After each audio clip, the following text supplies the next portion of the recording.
প্রতি সিজনে এমন কিছু প্লেয়ার রয়েছে যারা ক্লাবের জন্য দুর্দান্ত ফুটবল খেলেন, কিন্তু তাদেরকে নিয়ে মিডিয়ায় এতটা হাইপ ওঠে না, তারা আন্ডাররেটেড থেকে যান।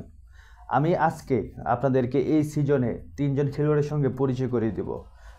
আমার মতে তারা এই সিজনে খুবই দুর্দান্ত পারফর্ম করছে, বাট আন্ডাররেটেড।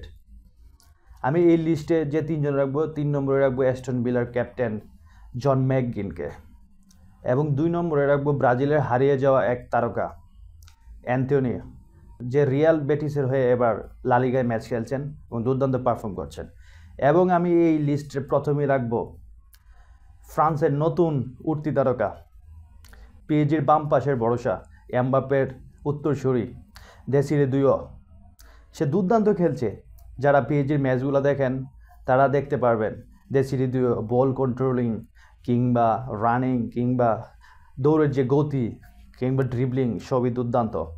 তো প্রিয় দর্শক, আপনারা কমেন্ট বক্সে জানাবেন আপনার মতে এই সিজনের সবচেয়ে আন্ডাররেটেড প্লেয়ারগুলো কে কে।